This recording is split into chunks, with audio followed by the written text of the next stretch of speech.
नमस्कार, मैं हूं आलोक कुमार और आज हम बात करने जा रहे हैं। अमेरिका के राष्ट्रपति डोनाल्ड ट्रंप ने दूसरी बार जब कार्यकाल संभाला है तो उन्होंने सबसे पहली बार जब अमेरिकन कांग्रेस को एड्रेस किया है उसमें कुछ बातें बड़ी साफ तौर पर उन्होंने कही हैं। उन्होंने कहा है कि 2 अप्रैल से दुनिया में एक नया कानून लागू होगा। वो कानून होगा अमेरिका के हित में और अमेरिका उन तमाम देशों पर उतना ही टैरिफ लागू करेगी जितना वो देश अपने यहां लागू करते हैं अमेरिका के सामान को लेने के लिए। मतलब इक्वलिटी की तरफ जाएंगे और इस एग्रेशन से दुनिया चरमराती हुई दिख रही है। चीन खास करके बड़ा परेशान है क्योंकि वर्ल्ड पावर में वही पीछे पीछे लगा पड़ा था इकोनॉमिक पावर के तौर पर। और इस बेहद संजीदा मसले पर बातचीत करने के लिए हमारे साथ हैं कैश इंडिया के डायरेक्टर एबी महापात्रा जी, जो दुनिया के तकरीबन 26 देशों को स्ट्रैटेजिक रणनीतिक मामलों में सलाह देने का काम करते हैं। उनकी संस्था कैश इंडिया। महापात्रा जी, आपका स्वागत है। और सबसे पहले यही बात कि ट्रंप साहब ने क्या कहा और दुनिया किधर दौड़ती चली जा रही है। मेरी नमस्कार आपके दर्शकों को। और ये एक बहुत बड़ी इशू है इस समय जो यूएस के प्रेसिडेंट डोनाल्ड ट्रंप ने टैरिफ को लेकर कल यूएस कांग्रेस में अपना भाषण दिए हैं और उन्होंने कई सारी चीजें खुल के भी बोले हैं और कुछ चीजें अभी तक बोले भी नहीं हैं। अगर हम इसको एनालाइज करके देखें कि जब से ट्रंप आए हैं, इलेक्शन जीते हैं, तब से एक बहुत बड़ी उनका एक आप कह सकते हैं स्ट्रैटेजी के तौर पे कि वो चाहते हैं कि जितनी प्रॉब्लम है वर्ल्ड में इस समय, उनका ये मानना जो जो हम अगर विश्लेषण करके देखते हैं कि उनका ये मानना है कि ये सारी समस्याएं का जो जड़ है वो ना डिप्लोमेसी ना मिलिट्री मीन्स रहेगा। अब ट्रंप का जो अपनी अंदाज है कि अब ये इकोनॉमिक मतलब जो वेज एंड मीन्स है इसको डील किया जाएगा। तो इसलिए अगर आप देखे होंगे कि हर वक्त वो टैरिफ को लेके बात करते हैं। अगर हम देखें तो इससे पहले जो फॉर्मर यूएस प्रेसिडेंट थे जो बाइडेन, उनका एक सैंक्शन रिजिम था, इनका अब एक टैरिफ रिजिम हो गया है। तो ये हर एक के साथ यही बात करते हैं और एंड हमेशा यही होगा कि टैरिफ को लेके या इकोनॉमिक इश्यूज को लेके। तो जो नई ट्रंप डॉक्ट्रिन अब इमर्ज कर रही है तो उसका ये एक बहुत बड़ी पिलर कह सकते हैं या स्तंभ कह सकते हैं कि जो टैरिफ से आने वाली पूरी डिप्लोमेसी डील होने जा रही है। तो अगर हम ये कहते हैं कि न्यू ग्लोबल ऑर्डर या बहुत सारा जियोपॉलिटिकल शिफ्ट और ये सब की बात हम करते हैं तो इससे ये सबसे बड़ी चीज आती है कि टैरिफ जो है या इकोनॉमिक मीन्स जो है ये अब डिसाइड करेगी आने वाले जो कुछ सालों में कि दुनिया का स्थिति कैसे रहेगी और कौन सी कंट्री का रिलेशनशिप किसके साथ कैसा रहेगा। खासकर यूएस का जो रवैया दूसरे लोगों के प्रति या दूसरी कंट्री के प्रति, वो ये टैरिफ से ही डिटरमिन होगा। मतलब इकोनॉमिक मीन्स जो है ये एक टूल की तरह ट्रंप डॉक्ट्रिन का पार्ट बनने जा रहा है और जिसका उन्होंने कल कुछ खुलासा करे हैं। अभी भी हमें वेट करना पड़ेगा कुछ और दिन क्योंकि ये सारी चीजें आई नहीं है पूरी तरह। महापात्रा साहब, ये बताइए कि क्या है 100% टैरिफ इंडिया ले रहा है अपनी वहां से अमेरिका से आने वाले कुछ सामानों पर, वो क्या है? इसकी पीड़ा ट्रंप ने फिर से एक बार जताई है, पर्टिकुलरली भारत के संदर्भ में। हाँ, ये जो भारत के मतलब संदर्भ में ये बात उन्होंने कहे हैं, पर ये एक्चुअली एक जेनरिक सेंस में उन्होंने इस बात को कहे हैं कल। ये कोई सिंगल आउट करके इंडिया को नहीं बोले हैं। अच्छा, रही बात जो उनकी जो इस तरह का धमकियां या जो भी उनकी स्ट्रेटेजी या उससे भारत को कोई बहुत फर्क नहीं पड़ने वाला है। हाँ, ये जरूर है कि हमारे कुछ कुछ सेक्टर में हमने अपनी डोमेस्टिक इंडस्ट्री को प्रोटेक्ट करने के लिए हमने ऐसे कुछ कुछ स्ट्रैटेजी रखे हैं। ये आज नहीं है, पिछले 15 साल से हमने ऐसे कुछ मतलब स्ट्रैटेजी हमने बना के रखे हैं ताकि जो फॉरेन कंट्रीज हैं या जो फॉरेन मैन्युफैक्चरर्स हैं या फॉरेन इंडस्ट्रीज हैं वो यहाँ पर इंडिया के अंदर आके डंपिंग करके अपनी गुड्स को हमारी डोमेस्टिक इंडस्ट्री को खत्म ना कर दे। और ये हुआ भी है और इसी के हुए चलते आज ट्रंप जो बात कर रहे हैं टैरिफ को लेके, क्योंकि वो अमेरिका का इकोनॉमिक रिवाइवल जो है वो चाहते हैं। अगर हम देखें तो अमेरिका का डेट इस समय या उसकी जो डेट लायबिलिटी है या उसकी जो करेंसी की जो स्टैंडर्ड है और जो अमेरिका की डेफिसिट है इस समय इकोनॉमी, मतलब अमेरिका एकलौती कंट्री इस पूरी वर्ल्ड में आप कह सकते हैं कि पिछले 40 साल से एक डेफिसिट इकोनॉमी को रन कर रही है। और सबसे बड़ी मजे की बात है कि डेफिसिट इकोनॉमी को रन करते हुए अमेरिकन करेंसी जो यूएस डॉलर के नाम से जाना जाता है, डॉलर का जो, अगर आप डॉलर का इंडेक्स देखें या फिर डॉलर की वैल्यू देखें, वो इंटरनेशनल लेवल पे कम नहीं हुआ है। वो, उसका जो सबसे बड़ी प्रॉब्लम आ रही है इस समय कि इन्होंने डोमेस्टिक इन्फ्लेशन जो है उसको काबू नहीं कर पा रहे। तो इनकी सबसे बड़ी चिंता इस समय डोनाल्ड ट्रंप साहब का है कि जो वायदे उन्होंने इलेक्शन से पहले या इलेक्शन के दौरान उन्होंने करे थे, अब ये 100 डेज उनका कंप्लीट होने जा रहा है 20 अप्रैल को। जो 2 अप्रैल, 4 अप्रैल, इवन आज जो हम बात कर रहे हैं 4 मार्च को भी, कल जो उन्होंने ये करे हैं, तो उन्होंने एक हिंट दे दिए हैं कि आने वाले कुछ दिनों, जो 100 डेज इन ऑफिस जिसका उन्होंने जिक्र करके आए हैं, ऑफिस मतलब ट्रंप 2.0 जिसको हम बोलते हैं, तो उसमें ये कुछ जाके अपनी पब्लिक को दिखाने वाले हैं।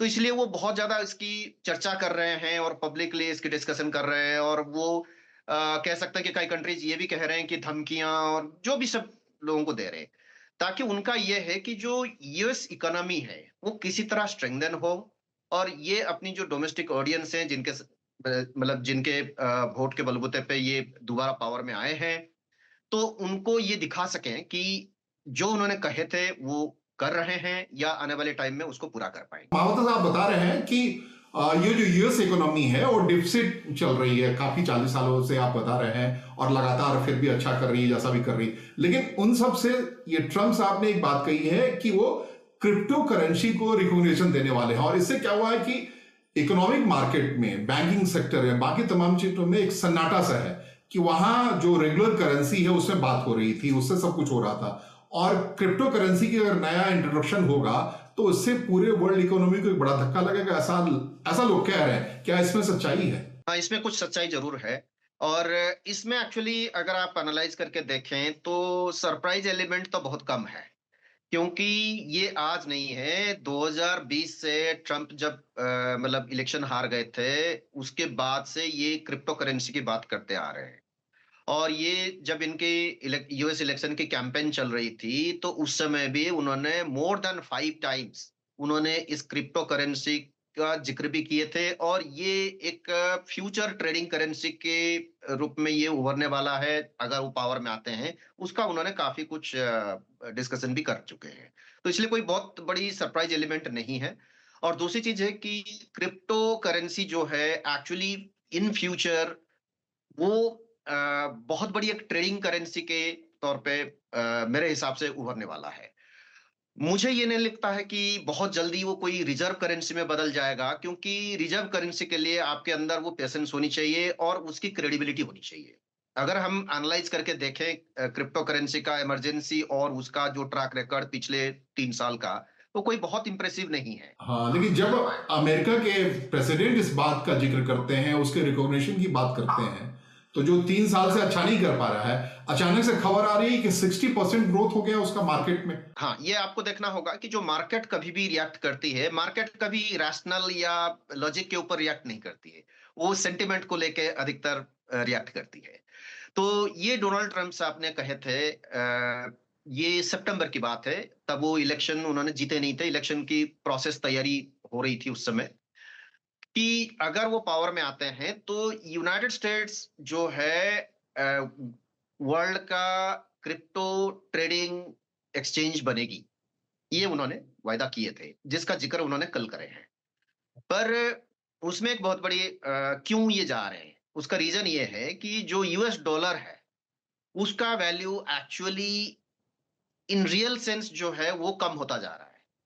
ये आर्टिफिशियली जो है ये अच्छा स्कोरिंग कर रही है, क्योंकि वो आज भी दुनिया का ट्रेडिंग करेंसी के रूप में बहुत सी कंट्रीज में, करीब करीब सभी कंट्रीज में इस्तेमाल हो रहा है। पर ये फ्यूचर नहीं है, ये उनको भी पता है, डोनाल्ड ट्रंप साहब को भी पता है, और यूएस इकोनॉमिस्ट इसका कई बार जिक्र भी कर चुके हैं। और ये कह रहे हैं कि हमें कहीं ना कहीं एक न्यू फाइनेंशियल सिस्टम की तरफ जाना पड़ेगा। ये जो यूएस डॉलर का डोमिनेंस रहा है पिछले 70 साल से, वो एक पोस्ट वर्ल्ड वॉर, जो सेकेंड वर्ल्ड वॉर का जो ऑर्डर है उसके तहत था। और यूएस एकलौती कंट्री थी जिसने 1970 में इसी पोस्ट सेकेंड वर्ल्ड वॉर जो इकोनॉमिक ऑर्डर को खत्म करा, जब इन्होंने इसको फिएट करेंसी में बदल दी। उससे पहले जो यूएस करेंसी जो डॉलर है, ये it used to be backed by gold. अब उसके बाद उन्होंने क्या करे कि उसको फिएट करेंसी में बदल दिया। फिएट करेंसी का मतलब हुआ कि उसका डिमांड एंड सप्लाई के साथ वो लिंक्ड हो गया। जितना डॉलर का डिमांड होगा और डॉलर की सप्लाई अगर आ रही है तो ओके है, नहीं है तो फिर आपको कहीं से लोन लेना पड़ेगा। तो इन्होंने एक आर्टिफिशियल हर चीज क्रिएट करे। क्यों? क्योंकि इनको पता लग गया था तब तक कि जो डॉलर का स्ट्रेंथ है, जिस हिसाब से इनकी स्पेंडिंग है, उस हिसाब से इनकी रेवेन्यू जनरेशन नहीं है।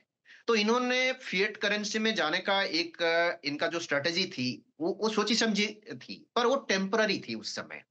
पर जो टेम्पररी था, इन्होंने देखे कि जब यही चीज काम करती आ रही है या काम कर रही है, क्यों ना इसको परमानेंट कर दे।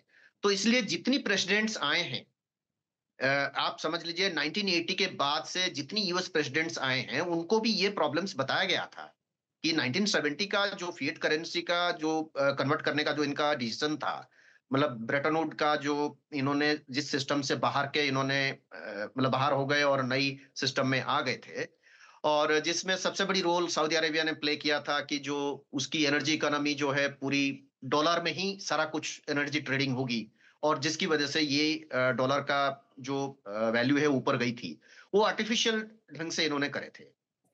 अब क्या हुआ कि जो हाँ, मैं खाली दर्शकों को इतने से बता दूं कि जो सक्सेसिव प्रेसिडेंट्स आए हैं यूएस में, सबने इसको ट्राई करे हैं कि कैसे इस प्रॉब्लम से बाहर आया जाए।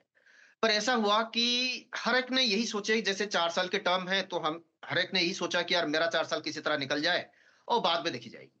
तो ऐसा कभी बाद में मतलब कोई सिचुएशन आया नहीं। और ये चलते चलते 2008 में इनको बहुत बड़ी फाइनेंशियल क्राइसिस आया।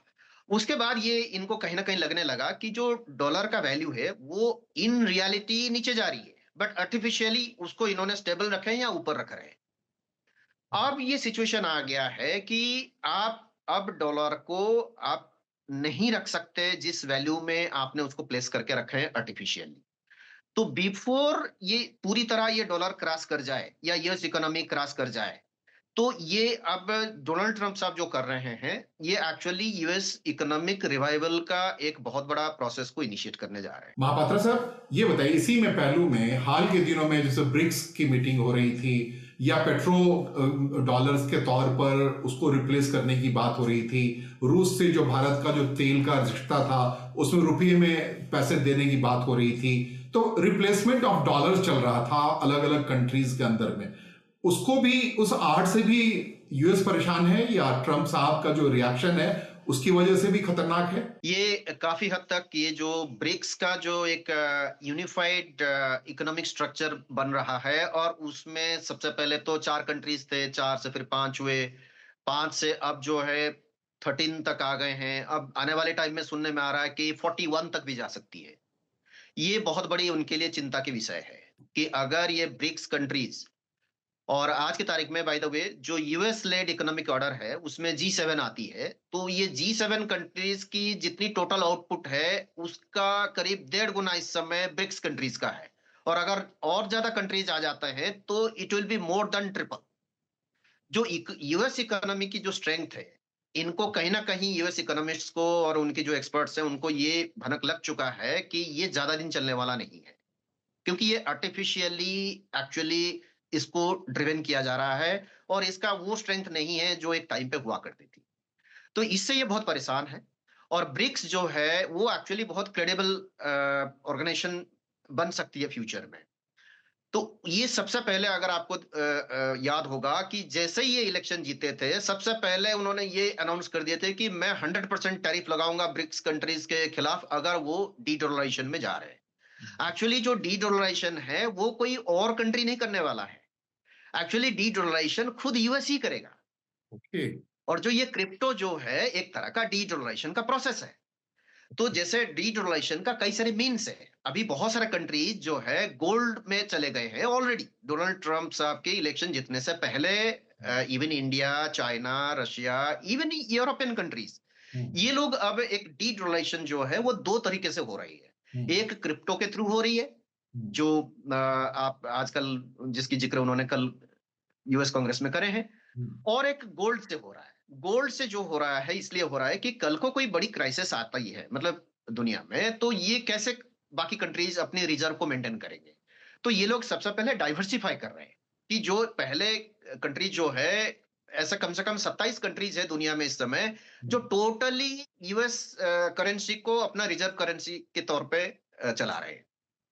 और कई सारे कंट्रीज हैं जिन्होंने उसको डाइवर्सिफाई कर दिए। यूरो में थोड़ा यूरोप मतलब यूरो है तो किसी के पास कुछ ऑस्ट्रेलियन डॉलर है, तो कैनेडियन डॉलर है, तो सिंगापुर डॉलर है, तो अलग अलग करेंसी पे जा चुके हैं। करेंसी को लेके जो अमेरिका का आधिपत्य था वो हिला है, और उस हिलने से, उस शेकिंग से अमेरिका परेशान है। और ये जो कुछ भी ट्रम्प का एक्शन दिख रहा है, एग्रेशन, उस शेकिंग को संभालने के लिए चल रहा है, ऐसा मानते हैं आप? ऐसा है। और ये जो रशिया के साथ इनका जो पैचअप है, और या जो अब कुछ कंट्रीज को धमकी भी दे रहे हैं, कुछ कंट्रीज को करीबी भी ला रहे हैं, तो ट्रम्प जो है एक्चुअली वो मल्टीपल स्ट्रेटेजीज में बिलीव करते हैं। वो वन और टू स्ट्रेटेजीज पे काम नहीं करते हैं।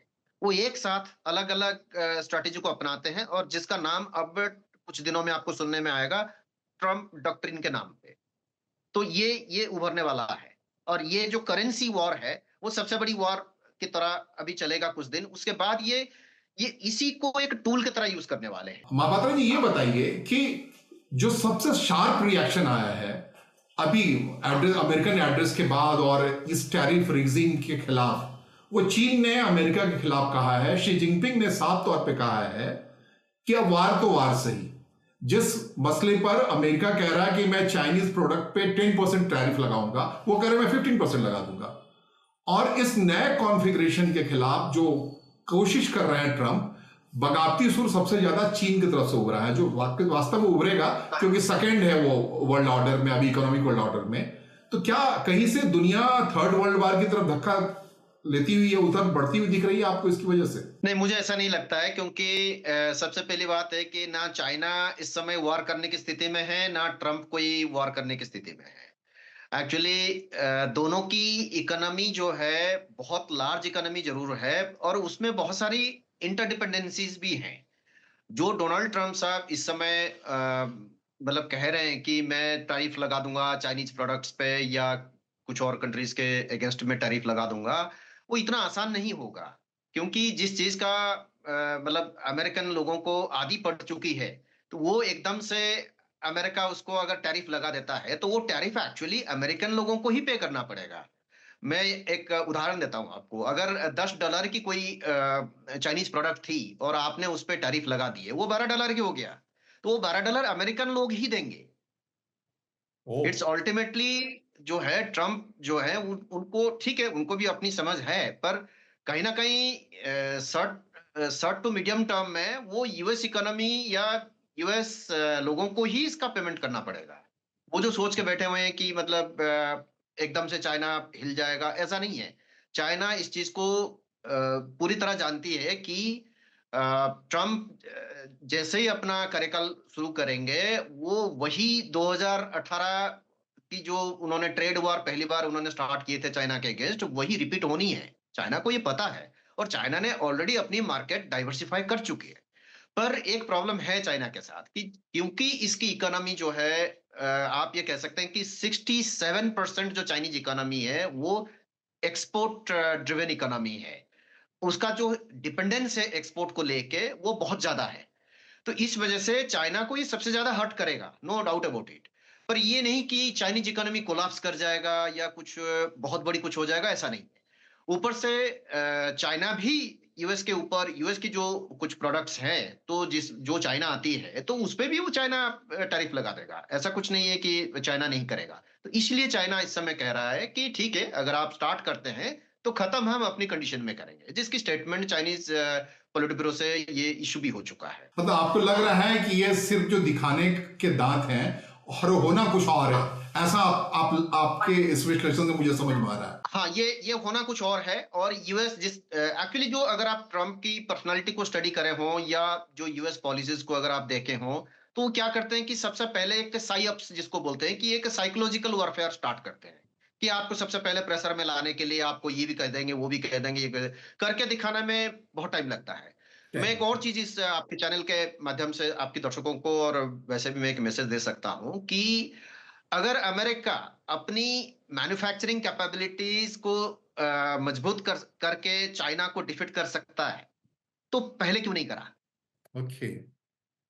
तो ये स्थिति आज अमेरिका का जो डिपेंडेंस है चाइनीज प्रोडक्ट्स को लेके यहां तक क्यों पहुंची है, क्योंकि आप अमेरिकन मैन्युफैक्चरिंग, मुझे नहीं लगता है कि आने वाले 200 साल के अंदर कभी चाइनीज प्रोडक्ट्स के साथ कॉम्पिटिटिव बन सकता है। आप बना तो सकते हैं, उसको कोई खरीदेगा नहीं। अपन उस बात पे करेंगे जो बोला जा रहा है, जो कुछ भयावहता दिखाई जा रही है वो होने वाला नहीं है। तो अभी जो सबसे ज्यादा भयावह सीन है कि ट्रंप और जेलेंस्की की मुलाकात है, जिसमें लगभग लगभग डोनाल्ड ट्रंप के ने घुटनों पर टिका दिया और अब जेलेंस्की कह रहे हैं कि भैया जो अमेरिका कहेगा मैं करूंगा। तो क्या इससे ये रास्ता दिख रहा है कि अमेरिका और रूस बिल्कुल पास आ जाएगा और ये यूक्रेन वार खत्म हो जाएगा? नहीं, ऐसा मुझे नहीं लगता है, क्योंकि कुछ लोगों का इस तरह का अटकलबाजी है कि अमेरिका जो है रूस को जरूर से ज्यादा मतलब करीबी लाने के लिए मतलब ये सब कर रहा है। ऐसा नहीं है। एक्चुअली जो ट्रम्प डॉक्ट्रिन कहते हैं या जो ट्रम्प की स्ट्रेटजी है वो ये ऐसा एक आदमी ट्रम्प सुबह उठ के मतलब रात को उठा सुबह और चला आया और ये सब बोल रहा है, ऐसा नहीं है। ये एक सोची समझी रणनीति के अंदर है। हाँ, रशिया को पास लाना अमेरिका के हित में इसलिए है कि बहुत सारे मिनरल्स जो अमेरिका इस समय चाहती है कि अपनी मैन्युफैक्चरिंग कैपेबिलिटीज बढ़ाने के लिए आपको मिनरल्स की जरूरत पड़ेगी, वो बुनियाद है उसका। वो इस समय अगर आप देखेंगे कि सिर्फ और सिर्फ एकलौती कंट्री है दुनिया में जिसके पास हर तरह के मिनरल्स और एबंडेंस में है, वो रशिया है। तो इस वजह से वो रशिया के साथ अगर दोस्ती करते हैं तो उनको काफी कुछ फायदा है। और ये जो यूक्रेन है, यूक्रेन के अंदर अभी जो आप सुन रहे होंगे कि जो भी मतलब डील मिनरल्स को लेके डील्स वगैरह होने जा रहा है, अगर आप देखेंगे कि यूरोपियंस भी कह रहे हैं कि अगर यूएस डील करेगा तो हम भी डील करना चाहेंगे। कि 1971 में कहते हैं कि हेनरी किसिंजर ने जाकर के चीन को खड़ा करने का काम किया। उस सस्ते लेबर की वजह से इकोनॉमिक मार्केट बनाने के लिए अमेरिकन लोगों को या दुनिया के लोगों को सस्ता सामान मिले, तो उन्होंने एक वर्क प्लेस ढूंढा और चाइना ढूंढा और चाइना को तैयार किया, तुम प्रोडक्शन यूनिट में आ जाओ। अब ये जो स्टैंड है अमेरिका का, और वो इसलिए था कि रूस के खिलाफ चीन को खड़ा करना था और चीन को अपने फोल्ड में लेना था।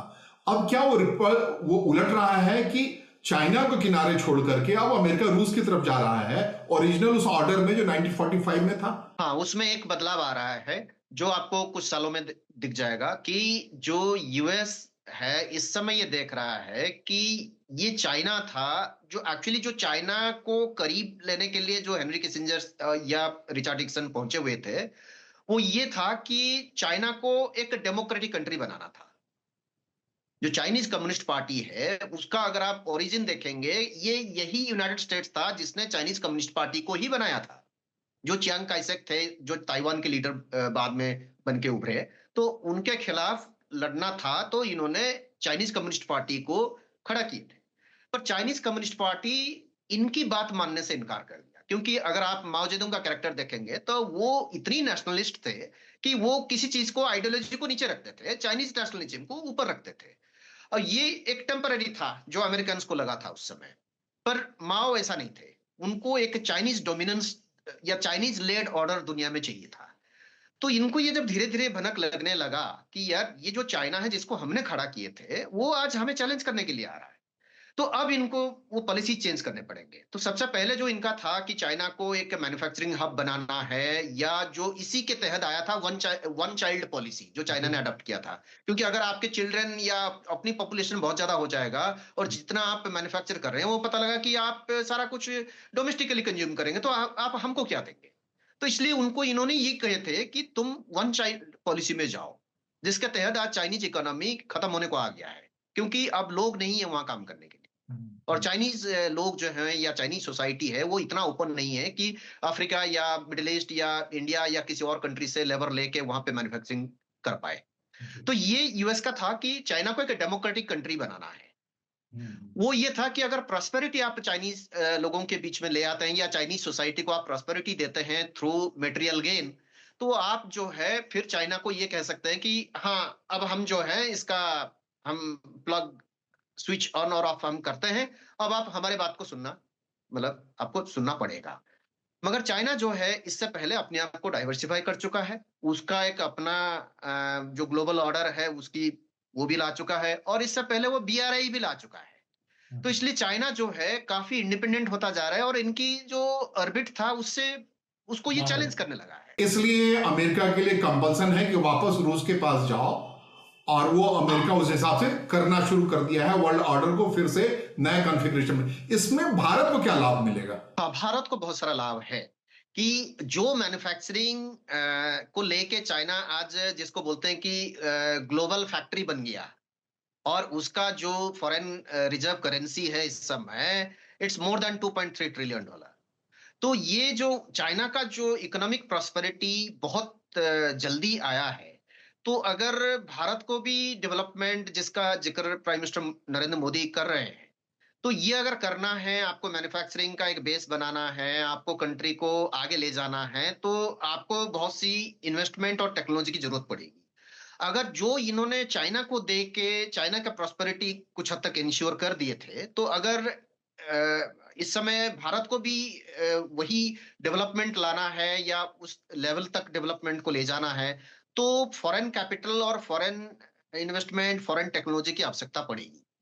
तो वो अगर चाइना से मुंह मोड़ेंगे तो कहाँ जाएंगे? इस समय कौन सी ऐसी कंट्री है जिसकी ग्रोथ 6%, 6.5% से ऊपर है? वो सिर्फ इंडिया है। तो अगर आपको चाइना से अगर जैसे सप्लाई चेन नेटवर्क को तोड़ना है, या आपको चाइना के मैन्युफैक्चरिंग या चाइनीज एक्सपोर्ट से आपको हटना है, तो आपको एक ऐसी पॉपुलस और एक एजुकेटेड और ऐसी एक इंफ्रास्ट्रक्चर वाली कंट्री ढूंढना होगा जो आपको उस लेवल तक फीड कर पाए। एक्चुअली अगर देखा जाए जिस हिसाब से जिस वॉल्यूम में चाइना ट्रेड कर सकता है यूएस के साथ, दुनिया में कोई कंट्री नहीं कर सकता है एक्सेप्ट इंडिया। अब वो चाहते हैं कि इंडिया को जो है सप्लाई चेन का एक लीडर बनाया जाए जो एशिया के कंटेक्स्ट में। ठीक है, आपको हमेशा एक स्टेप, छोटा स्टेप से बड़ा स्टेप ही ले सकते हैं।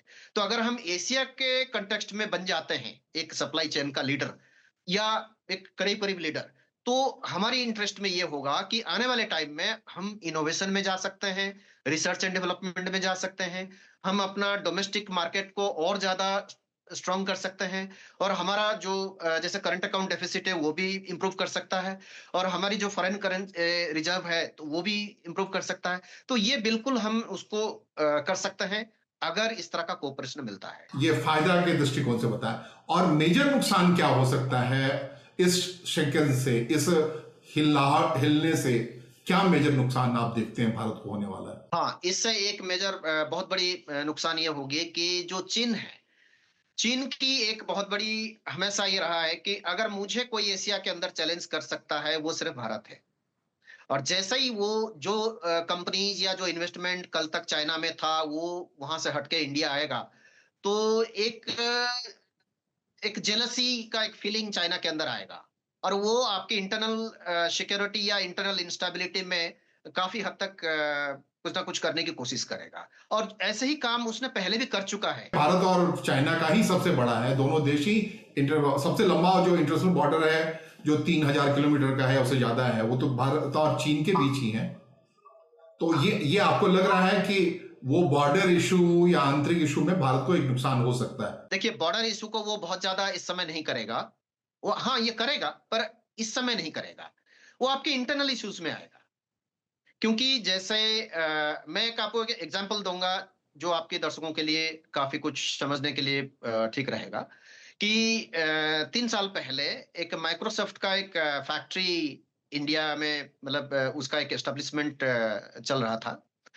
तो चाइना ने उसमें क्या करा कि कुछ ऐसी प्रोटेस्ट वगैरह, और ये जो आजकल इंटरनेट में मतलब सबमिट करने का वो एक प्रोसेस चला हुआ है, तो ये काफी कुछ एक कैंपेन चलाया, और उसका पता लगा कि जो लोग फोरफ्रंट में इंडिया के अंदर कुछ फॉरेन कंपनीज के अगेंस्ट काम कर रहे थे या उनको क्रिटिसाइज कर रहे थे, they were all funded by China.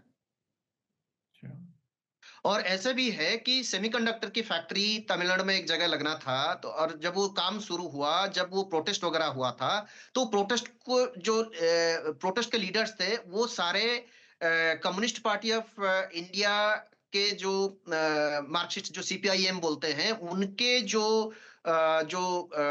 Youth leadership है, डीवाईएफआई जिसको बोलते हैं, वो लीडर्स थे और दे वर फंडेड बाय चाइना। तो आपका इंटरनल भी कर सकता है वो।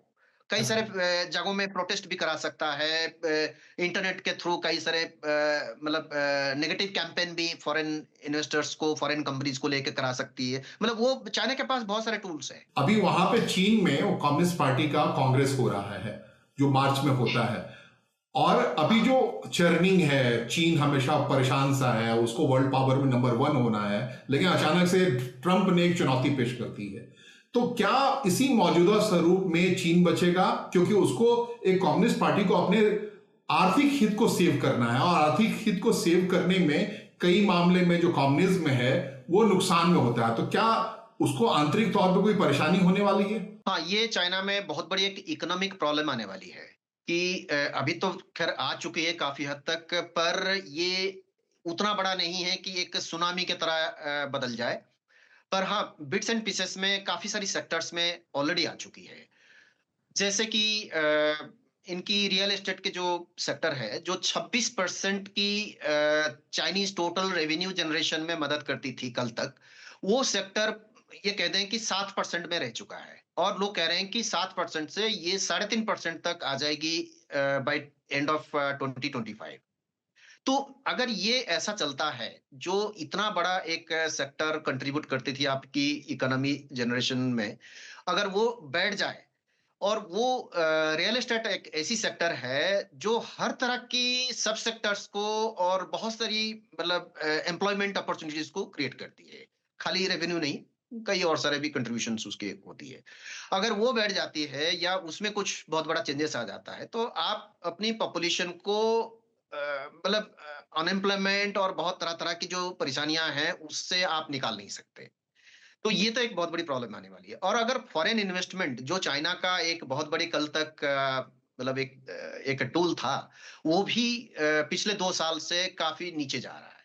ऊपर से जो न्यू टेक्नोलॉजी जिसकी चाइना अभी बात कर रही है, actually China next generation technology या जो रियल इनोवेशन है, वो वैसे इस समय पोजीशन नहीं है कि उस तरह के ग्रोथ को वो कैप्चर कर पाए। अगर ये शिफ्ट होता है इंडिया या किसी और कंट्रीज में, तो चाइना को बहुत बड़ा लॉस होने वाला है। ये बिल्कुल क्लियर है। पर हाँ, चाइना अपने आप को इस चीज को वो देख चुका है। अब वो तैयार कर रहा है कि मैं कैसे इसका मतलब इसको रिकवर कर सकूं। पर वो रिकवरी का चांस मेरे ख्याल में अभी उतना नहीं है, ब्राइट मेरे को नहीं दिख रहा है। जो अब दावा बहुत सी चीजें हो रही है, या चाइनीज लीडरशिप जो है एश्योरेंसेस दे रहे हैं, इवन फॉरेन इंस्टीट्यूशनल इन्वेस्टर्स को पिछले हफ्ते उन्होंने बहुत सारे इंसेंटिव्स की बात भी किए हैं। अब ये जो मार्च वाली जो नेशनल पीपल्स कांग्रेस की जो सेशन है, वो एक्चुअली तय करती है उनकी जो पूरी साल का जो इकोनॉमिक आउटलुक क्या रहेगा।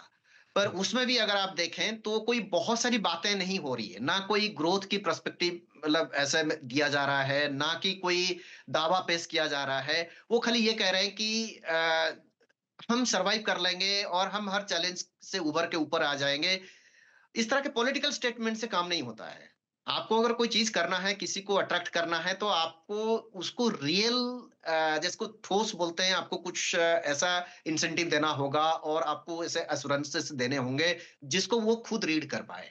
अगर आप ऐसे स्टेटमेंट बाजी करेंगे तो उससे नहीं होगा। Thank you so much Mahapatra साहब। दुनिया में जो होता दिख रहा है वो दरअसल हो नहीं रहा है, हो कुछ और रहा है। इसको जिस तरीके से आपने बताया है, जाहिर तौर पर दर्शक इससे लाभान्वित होंगे। आभार आपका।